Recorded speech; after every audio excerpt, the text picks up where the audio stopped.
എപ്പിസോഡിന്റെ opening സീനിൽ night time വലിയൊരു mansion കാണിക്കുകയാണ്. അവിടെയാണെങ്കിൽ ഒരു വലിയ റൂമിൽ ഒരു പ്രിൻസസ് അവൾ അങ്ങനെ ഹായ് ആയിട്ട് കിടന്നുറങ്ങുകയാണ്. പ്രിൻസസ് ആണെങ്കിൽ ഇപ്പൊ ശക്തിയായിട്ടുള്ള കാറ്റടിച്ച് പതിയെ എഴുന്നേക്കും. അവളാണെങ്കിൽ ചുറ്റും നോക്കും, എന്താ സംഭവിക്കണേന്ന് അവൾക്ക് മനസ്സിലാവില്ല. അവൾ പതിയെ എഴുന്നേറ്റ് മുൻപോട്ടേക്ക് നോക്കുമ്പോഴായിരിക്കും അവളുടെ ഡോറിന്റെ വലിയൊരു വാതില് അത് തുറന്നു കിടക്കുന്നതായിട്ട് അവൾ കാണുക. അതിലൂടെ ശക്തിയായിട്ടുള്ള കാറ്റ് അവളുടെ റൂമിലേക്ക് ആഞ്ഞടിക്കുകയാണ്. സോ അവൾ പതിയെ എഴുന്നേക്കും, ലെഫ്റ്റിലേക്ക് ഒന്ന് ടേൺ ചെയ്യും. അവിടെ ഒരു പെൺകുട്ടിയുടെ ചിത്രം ഉണ്ടാവും. അവൾ അതിലേക്ക് അല്പനേരം നോക്കി നിൽക്കും. അടുത്ത നിമിഷം ബെല്ല് അത് നല്ല ഫോഴ്സിൽ അടിക്കുകയാണ്. അവളാണെങ്കിൽ അത് കേട്ട് വീണ്ടും പേടിക്കും. അതിനുശേഷം സർവ്വശക്തിയും സംഭരിച്ച് മുൻപോട്ടേക്ക് നടക്കും.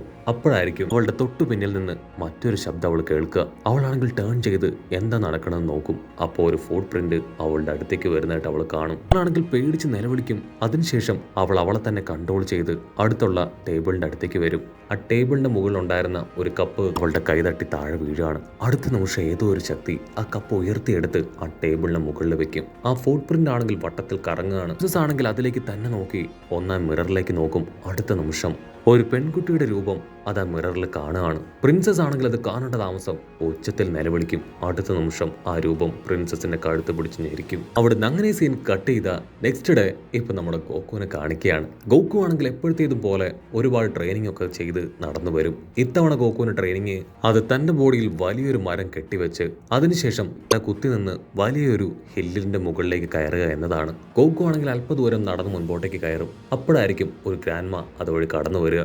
ആ ഗ്രാൻഡ്മയാണെങ്കിൽ വണ്ടർ അടിച്ച് ഗോക്കുവിനോട് ചോദിക്കും, ഓ നോ, നീ ഇതെന്തായി ചെയ്യണേ? അതിന് ഗോക്കു പറയും, ഞാൻ ട്രെയിനിങ് ചെയ്യാണ്, സെൽഫ് ട്രെയിനിങ്. അതിന് ഗ്രാൻഡ്മ പറയും, ട്രെയിനിങ് ഒക്കെ ഉഷാറാണ്, പക്ഷെ അധിക സമയം ഇവിടെ നിൽക്കുന്നത് ഒട്ടും നല്ലതല്ല. നീ ദൂരത്തായിട്ട് ആ ക്യാസ്റ്റിൽ കണ്ടോ? അവിടെ ഡീമൻസും ഗോസ്റ്റുകളൊക്കെ ഉണ്ട്. സോ ആരും തന്നെ അവിടേക്ക് പോവാറില്ല. അവിടെ ഉണ്ടായിരുന്ന പ്രിൻസസിനെയും ഇപ്പൊ കാണാനില്ല. സോ എത്രയും വേഗം നീ ഇവിടുന്ന് കടന്നു പോകും. ഗോക്കു ആണെങ്കിൽ അത് കേട്ട് ഷോക്കായി അല്പനേരം ആ ക്യാസ്റ്റിലേക്ക് നോക്കും. അടുത്ത നിമിഷം അവന്റെ വയറ്റിൽ നിന്ന് ഗുങ്കാര ശബ്ദം പുറത്തേക്ക് വരും. ആ ഗ്രാൻഡ്മയ്ക്കാണെങ്കിൽ കാര്യം പിടികിട്ടും. ആ അമ്മൂമ്മയാണെങ്കിൽ അവന് കഴിക്കാനായിട്ട് ഒരല്പം ഫുഡ് കൊടുക്കുകയാണ്. ഗോക്കു ആണെങ്കിൽ അത് ഹാപ്പി ആയിട്ട് കഴിക്കും. അമ്മൂമ്മ അവനോട് യാത്ര പറഞ്ഞ് അവിടുന്ന് കടന്നു പോകും. ഇവിടുന്ന് അങ്ങനെ ബ്ലാക്ക് ഔട്ട് ചെയ്ത ഗോക്കു ആണെങ്കിൽ ആ മരവും വലിച്ച് ഇപ്പൊ അടുത്തുള്ള ഗ്രാമത്തിലേക്ക് വരും. ഗ്രാമത്തിലുള്ള എല്ലാവരും ഗോക്കുവിനെ കണ്ട് പേടിച്ച് നിൽക്കുകയാണ്. ഒരാളാണെങ്കിൽ ബൈനോക്കുലർ വെച്ച് ഗോക്കുവിനെ നോക്കും. അതിനുശേഷം ആളുടെ വൈഫിനോട് പറയും, ഓ നോ, ആ ഡീമൻ നമ്മളെ നോക്കിയാണ് വരുന്നത്. അവളാണെങ്കിൽ പുറത്തേക്ക് നോക്കും. അതിനുശേഷം ഹസ്ബൻഡിനോട് പറയും, അത് വെറും ഒരു കുട്ടിയാണ്, ഡീമനൊന്നും അല്ല. ഗോക്കു ആണെങ്കിൽ മുതുകിൽ കെട്ടിവെച്ച ആ ഒരു മരം അതങ്ങനെ വലിച്ചെറിയും. അത് കണ്ട് ആള് പേടിക്കുകയാണ്. അതിനുശേഷം അവൻ അവിടെ ഉണ്ടായിരുന്ന ഒരു പാറയിൽ കിക്ക് ചെയ്യും. അടുത്ത നിമിഷം ആ ജനങ്ങൾ സെറ്റ് ചെയ്ത് വെച്ചിരുന്ന ഒരു ട്രാപ്പ് അത് അവേക്കനായി ഒരുപാട് കുന്തങ്ങൾ അവന് നേരെ തെറിച്ചു വരും. ഗോക്കു അതിൽ ഒരെണ്ണം ക്യാച്ച് ചെയ്ത് എല്ലാം അടിച്ച് തെറിപ്പിക്കുകയാണ്. ഗോക്കു അടിച്ചു തെറിപ്പിച്ച കുന്തങ്ങളിൽ ചിലത് അവിടെ ഉണ്ടായിരുന്ന വീടുകളിൽ അങ്ങനെ തറച്ചു കയറും. ഗോക്കു വിളിച്ചു പറയും, എനിക്കറിയാം നിങ്ങൾ എല്ലാവരും ഭയന്നിരിക്കുകയാണെന്ന്, പേടിക്കേണ്ട ആവശ്യമൊന്നുമില്ല. ഞാൻ ഇവിടേക്ക് വന്നത് നിങ്ങളെ സഹായിക്കാനും ആ ഡീമനെ തല്ലി ഓടിക്കാനുമാണ്. തീർച്ചയായിട്ടും എന്നെ കൊണ്ട് നിങ്ങളെ സഹായിക്കാൻ കഴിയും. നിങ്ങൾ ആരും പുറത്തേക്ക് വരാൻ തയ്യാറായിട്ടില്ല എങ്കിൽ ഞാൻ നിങ്ങളുടെ ഈ വീട് തല്ലി പൊളിക്കുമെന്ന് പറഞ്ഞ് ഗോക്കു ആണെങ്കിൽ വലിയൊരു പാറ കയ്യിലെടുക്കും. അത് കണ്ട് പേടിച്ച് ആ ഗ്രാമത്തിലുള്ള ഒരപ്പാപ്പൻ പുറത്തേക്ക് ഓടി വരും. അതിനുശേഷം ഗോക്കു ആണെങ്കിൽ അദ്ദേഹമായിട്ട് സംസാരിക്കുകയാണ്. കട്ട് ചെയ്ത ഇവിടെ നമ്മുടെ ഗോക്കു അവൻ മാൻഷനിലേക്ക് എത്തി ഒരുപാട് ഭക്ഷണങ്ങൾ അങ്ങനെ ഹായ് ആയിട്ട് കഴിക്കും. ആ അപ്പാപ്പനാണെങ്കിൽ കിങ്ങിനോട് പറയും, അവനെ കാണും പോലെയല്ല, കാണാൻ അവനൊരു ചെറിയ പയ്യനാണെങ്കിലും അവന് ഭയങ്കര പവറാണ്. അഭ്യാസ പ്രകടനങ്ങളും സ്ട്രെങ്ത്തും ഒക്കെ തന്നെ ഗ്രാമത്തിലുള്ള ഞങ്ങൾ എല്ലാവരും നേരിട്ട് കണ്ടതാണ്. തീർച്ചയായിട്ടും ഈ ടീമിനെ പിടിച്ചു കെട്ടാനും ആസ്റ്റിലിനെയും നമ്മുടെ രാജ്യത്തെ എല്ലാം പ്രൊട്ടക്ട് ചെയ്യാൻ അവനെ കൊണ്ട് കഴിയും. ഉടനെ കിങ് ആണെങ്കിൽ ഗോക്കുവിനോട് സംസാരിക്കാനായിട്ട് തുടങ്ങും. ഗോക്കു ഭക്ഷണമൊക്കെ കഴിച്ച് ഹാപ്പി ആയിട്ടിരിക്കുകയാണ്. ഗോക്കുവിനോട് പറയും, നീ കരുതും പോലെ ആ ടീമിനൊരു തമാശക്കാരനല്ല. തീർച്ചയായിട്ടും അവന്റെ കയ്യിൽ നീ പെട്ട അവൻ നിന്നെ ഇല്ലാതാക്കും. അതിന് ഗോക്കു പറയും, ഞാനും ഒരു തമാശക്കാരനൊന്നും അല്ല, ഡീമനെ എന്റെ കയ്യിൽ കിട്ടിയ തീർച്ചയായിട്ടും അവനെ ഞാൻ കിക്ക് ചെയ്ത് തെറിപ്പിക്കും. ആണെങ്കിൽ അത് കേട്ട് ഇറിറ്റേറ്റഡ് ആവും. ഈ പയ്യൻ വെറുതെ എന്റെ സമയം കളയാണ്, ഇവനെ കൊണ്ട് ഒന്നിനും കൊള്ളില്ല എന്ന് പറഞ്ഞ് സെക്യൂരിറ്റീസിനോട് അവനെ പുറത്താക്കാനായിട്ട് പറയും. സെക്യൂരിറ്റീസ് ആണെങ്കിൽ ഗോക്കുവെ പിടിക്കും. അടുത്ത നിമിഷം ഗോക്കു ആണെങ്കിൽ ആ സെക്യൂരിറ്റീസിനെ അങ്ങനെ കിക്ക് ചെയ്ത് തെറിപ്പിച്ച് ആ കിങ്ങിന്റെ അടുത്തേക്ക് വരികയാണ്. കിങ് ആണെങ്കിൽ അത് കണ്ട് ഇംപ്രസ്ഡ് ആവും. I am sorry, I am really sorry. നിന്റെ സൈസ് കണ്ട് നിന്റെ പവറിനെ അണ്ടർ എസ്റ്റിമേറ്റ് ചെയ്തു. ആക്ച്വലി ആ ഒരു ഡീമൺസിന്റെ വേൾഡ് അത് വളരെ ഡേഞ്ചറസ് ആണ്. അവിടേക്ക് പോയവരാരും തന്നെ തിരികെ എത്തിയിട്ടില്ല. അതിന് ഗോക്കു പറയും, നിങ്ങളുടെ മകളെ ഞാൻ തിരികെ കൊണ്ടുവരും. അടുത്ത നിമിഷം ആ ഡീമൺസിന്റെ ശബ്ദം അത് കേൾക്കുകയാണ്. ഗോക്കു ആണെങ്കിൽ അവിടേക്ക് പോകാൻ തയ്യാറാവും. അതിന് കിങ് ആണെങ്കിൽ അവന്റെ കൈ ഹോൾഡ് ചെയ്ത് പിടിച്ച് അവനോട് പറയും, വെറുതെ എടുത്തു ചാടി മണ്ടത്തരങ്ങളൊന്നും കാണിക്കരുത്, ബുദ്ധിപൂർവ്വം നമുക്ക് നീങ്ങാന്ന് പറഞ്ഞ് അവരെല്ലാവരും ഒരുമിച്ച് ഇപ്പൊ ആ ഡീമന്റെ കുളത്തിലേക്ക് കടന്നു വരികയാണ്. ഗോക്കു ആണെങ്കിൽ അത് മുഴുവനായിട്ട് നോക്കും. അതിനുശേഷം അകത്തേക്ക് പോകാൻ തയ്യാറെടുക്കും. ഗോക്കു ആണെങ്കിൽ ആ ഡോറിന് മുൻപിലുണ്ടായിരുന്ന വലിയൊരു സ്ക്വാഡ് അത് എടുക്കാൻ പറ്റുമോ നോക്കും. പക്ഷെ അത് ഇത്ര ഈസി ആയിട്ട് അവനോട് എടുക്കാൻ കഴിയില്ല. അവനാണെങ്കിൽ ഇപ്പൊ കിങ്ങിനോട് യാത്ര പറഞ്ഞ് അകത്തേക്ക് ഓടും. കിങ് ആണെങ്കിൽ ടെൻഷനായി ഗോകുവെ തന്നെ നോക്കി നിൽക്കും. അവിടുന്ന് അങ്ങനെ സീൻ കട്ട് ചെയ്താ ഇപ്പൊ മാസ്റ്റർ റോഷിയുടെ കാമേ ഹൗസ് കാണിക്കും. ലോഞ്ച് ആണെങ്കിൽ വീണ്ടും ഇപ്പൊ മോൺസ്റ്റർ ലേഡിയായിട്ട് മാറി ആയിട്ടിരിക്കുകയാണ്. അവളാണെങ്കിൽ ഉച്ചത്തില് സ്നാക്സിന് വേണ്ടി നിലവിളിക്കും. റോഷി ആണെങ്കിൽ അവൾക്ക് ആവശ്യമായിട്ടുള്ള സ്നാക്സ് ആയിട്ട് അവളുടെ അടുത്തേക്ക് വരും. എന്നിട്ട് നൈസായിട്ട് ഒരു ഇലയൊക്കെ ഉപയോഗിച്ച് അവളെ തുമ്മിപ്പിക്കാനായിട്ട് ശ്രമിക്കും. കൺട്രോൾ പോയ ലോഞ്ച്, നിങ്ങൾക്ക് എത്ര ധൈര്യം ഉണ്ടെങ്കിൽ ഇല ഉപയോഗിച്ച് എന്നെ ഡിസ്ട്രാക്ട് ചെയ്യാൻ ശ്രമിക്കും ചോദിച്ച് അവളാണെങ്കിൽ ആ ജ്യൂസ് ഇപ്പൊ മാസ്റ്റർ റോഷിയുടെ മുഖത്തേക്ക് ആഞ്ഞൊഴിക്കും.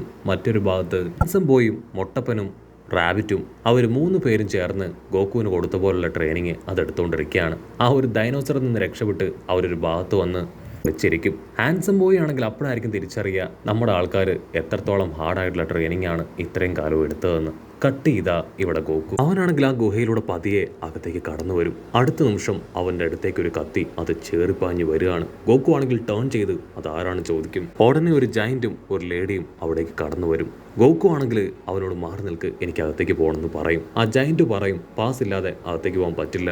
ഗോകു തീർത്ത് പറയും തീർച്ചയായിട്ടും ഞാൻ അകത്തേക്ക് പോകും. ഞാൻ കിങ്ങിന് വാക്ക് കൊടുത്തതാണ് അദ്ദേഹത്തിന്റെ മകളുമായി തിരികെ വരുമെന്ന്. അത് കേട്ട് ആ ഒരു ജയന്റ് ആണെങ്കിൽ ഇപ്പൊ ഗോകു അറ്റാക്ക് ചെയ്യാൻ ശ്രമിക്കും. പക്ഷെ ഗോകു അങ്ങനെ ചാടി വന്ന് അതിനെ തിരികെ അറ്റാക്ക് ചെയ്യുകയാണ്. ലേഡിക്കാണെങ്കിൽ ഗോകുവിന്റെ പവർ എന്താണെന്ന് മനസ്സിലാവും. ആ ലേഡി ആണെങ്കിൽ ഫൈറ്റ് അത് സ്റ്റോപ്പ് ചെയ്യാൻ പറഞ്ഞ് ഇപ്പൊ ഗോകുവിനോട് സംസാരിക്കും. നിനക്ക് അകത്തേക്ക് പോകാൻ കഴിയില്ല, ഇവിടെ ഞങ്ങളുടെ ലോകമാണ്, പാസ് ഇല്ലാതെ ആർക്കും അകത്തേക്ക് പോകാൻ കഴിയില്ല. അവിടെ ഒരു വലിയ ഫംഗ്ഷൻ നടക്കുകയാണ്, അവിടേക്ക് ഒരിക്കലും നിന്നെ കൊണ്ടുപോകാൻ പറ്റില്ല. പക്ഷെ ഗോകു അവൻ അടിച്ചു പറയും എന്നെ അവിടേക്ക് കൊണ്ടുപോയിട്ടില്ല എങ്കിൽ ഈ ഹൈഡൌട്ടും നിങ്ങളെ എല്ലാവരെയും ഞാൻ തകർക്കും. വേറെ വഴിയില്ലാതെ ഇപ്പൊ ലേഡി ആണെങ്കിൽ ഗോകുവിനെ അവിടേക്ക് കൊണ്ടുവരും. അവിടെയാണെങ്കിൽ ഒരു ഫൈറ്റ് മത്സരം നടക്കുകയാണ്. ആയിട്ട് ആ ടീമിന്റെ നേതാവ്, അവളുടെ തൊട്ടടുത്തായിട്ട് പ്രിൻസസ്. ഗോകു ആണെങ്കിൽ അവിടേക്ക് വന്ന് നടക്കുന്ന കാര്യങ്ങളെല്ലാം തന്നെ ഒന്ന് വീക്ഷിക്കും. അടുത്ത നിമിഷം ഒരു മോൺസ്റ്റർ ഫേസ് ഉള്ളവൻ അവൻ വിളിച്ചു പറയും ആർക്കാണ് എന്നോട് മത്സരിക്കാൻ താല്പര്യം. അതിന് ഗോകു ഞാൻ മത്സരിക്കാൻ തയ്യാറാണെന്ന് പറഞ്ഞ് ഒറ്റ പഞ്ചിന് അവനെ നോക്കൗട്ട് ചെയ്യും. ഗോകു ആണെങ്കിൽ ഇപ്പോ ആ നേതാവിന്റെ പേര് വിളിക്കും. അത് കേട്ട ആളാണെങ്കിൽ ഒന്ന് അത്ഭുതപ്പെടും. അവന്റെ തൊട്ടടുത്തായിട്ടിരിക്കുന്ന പ്രിൻസസിനെ അവളെയും ഗോകു തിരിച്ചറിയാണ്. ഗോകു എന്തെങ്കിലും ചെയ്യാൻ ശ്രമിക്കുന്നതിന് മുൻപ് തന്നെ ആ ഒരു ക്യാപ്റ്റൻ അവനങ്ങനെ ചാടി വന്ന് ഗോകുയെ പഞ്ച് തെറിപ്പിക്കും.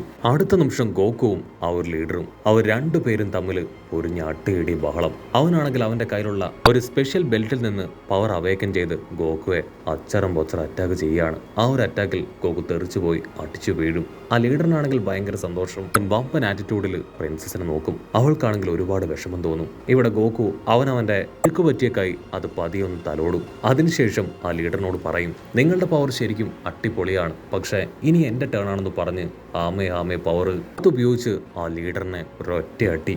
ആ ഒരു അടിയിൽ കാര്യമായിട്ടുള്ള ഇമ്പാക്റ്റ് ഒന്നും അവനെ ഏൽക്കില്ല. ഗോകു ആണെങ്കിൽ വിട്ടുകൊടുക്കാതെ വീണ്ടും അവനുമായിട്ട് പൊരിഞ്ഞ പോരാട്ടം. ഗോകു ആണെങ്കിൽ ഒരു സ്പെഷ്യൽ പഞ്ച് കൊടുത്ത് ഇപ്പൊ ആ ലീഡറിനെ താഴെയിടും. അടുത്ത നിമിഷം അവൻ ആ പ്രിൻസസിനെ തൂക്കിയെടുത്ത് ഉഷാറായിട്ട് ഓടുകയാണ്. ഗോകു ആണെങ്കിൽ പ്രിൻസസിനോട് പറയും നീ ടെൻഷൻ ആവേണ്ട കാര്യമില്ല, നിന്റെ പപ്പയ്ക്ക് ഞാൻ വാക്ക് കൊടുത്തതാണ്, നീയുമായിട്ട് തിരികെ എത്തുമെന്ന്. സോ തീർച്ചയായിട്ടും നിന്നെ ഞാൻ സേവ് ചെയ്യുമെന്ന് പറയും. ഗോകു ആണെങ്കിൽ ഓൾമോസ്റ്റ് ആ ഗേറ്റിനെ തൊട്ടടുത്തെത്തും. ഉടനെ ആ ലേഡിയും ആ ജയന്റും അവർ രണ്ടുപേരും ഗോകുവിന്റെ അടുത്തേക്ക് വരികയാണ്. ഗോകു ആണെങ്കിൽ അവരെ കണ്ട് ഞെട്ടും. പക്ഷെ അവരാണെങ്കിൽ ക്യാഷ്വലായിട്ട് ഗോകുവിനോടും ആ പ്രിൻസസിനോടും പുറത്തേക്ക് പോയിക്കോളൂ എന്ന് പറയും. ബാക്കിയുള്ളവരുടെ കാര്യം അത് ഞങ്ങൾ ഏറ്റവും പറയും. അത് കേട്ട് ഗോകു ഹാപ്പിയായി പ്രിൻസസ് ആയിട്ട് പുറത്തേക്ക് വരികയാണ്. പ്രിൻസസ് ആണെങ്കിൽ അവളുടെ പപ്പയ്ക്ക് ഇങ്ങനെ കണ്ട സന്തോഷത്തിൽ അദ്ദേഹത്തെ ഹഗ് ചെയ്യും. അതേസമയം ഗോകു അവനാണെങ്കിൽ ആ വലിയ വാള് അതെങ്ങനെയെങ്കിലും ഊരിയെടുത്ത് ആ ഡോർ അടയ്ക്കാൻ ശ്രമിക്കും. ഇവിടെ ആ ജയന്റ് മാനും ലേഡിയും അവർ രണ്ടുപേരും ചേർന്ന് അവിടേക്ക് വന്ന് ഡീമൺസിനെ ബ്ലോക്ക് ചെയ്യും. നിങ്ങൾ ഒരു കാരണവശാലും പുറത്തേക്ക് പോകാൻ പാടില്ല, ലീഡറിന്റെ പാസ് ഇല്ലാതെ ആർക്കും പുറത്തേക്ക് പോകാൻ കഴിയില്ല, നിയമം അത് പാലിക്കേണ്ടത് തന്നെയാണ്. അടുത്ത നിമിഷം ആ ലീഡർ അവിടേക്ക് വന്ന് അവരെ പുറത്തേക്ക് കടത്തിവിടാനായിട്ട് ഓർഡർ കൊടുക്കും. വേറെ വഴിയില്ലാതെ അവരിപ്പോ ആ ഡീമൻസിനെല്ലാം പുറത്തേക്ക് വിടുകയാണ്. അവർ പുറത്തേക്ക് എത്തുന്ന അതേ സമയം ഗോകു ആണെങ്കിൽ ആ സ്ക്വാഡ് വലിച്ചു വരും. ഡോർ ആണെങ്കിൽ അങ്ങനെ അടഞ്ഞ് അവർക്ക് പുറത്ത് കടക്കാൻ കഴിയാത്ത അവസ്ഥയെത്തും. ആ ലീഡർ ആണെങ്കിൽ ഇപ്പൊ ആ പെണ്ണിനെയും ജയന്റിനെ അകത്തേക്ക് വിളിക്കും. അവിടുന്ന് അങ്ങനെ സീൻ കട്ട് ചെയ്ത ഇവിടെ ഗോകു അവനാണെങ്കിൽ അവന്റെ അടുത്ത മിഷനും സക്സസ്ഫുൾ ആയി കംപ്ലീറ്റ് ആക്കിയതിൽ ഇപ്പൊ അവിടെയുള്ളവര് വലിയൊരു പാർട്ടി ആഘോഷിക്കുകയാണ്. ഗോകു ആണെങ്കിൽ ഹാപ്പിയായി അവന് കിട്ടിയ ഫുഡും ഡ്രിങ്ക്സും ഒക്കെ കുടിച്ച് അങ്ങനെ ഹായ് ആയിട്ടിരിക്കുന്നതോട് കൂടെ ഈ ഒരു എപ്പിസോഡും അവസാനിക്കുന്നു.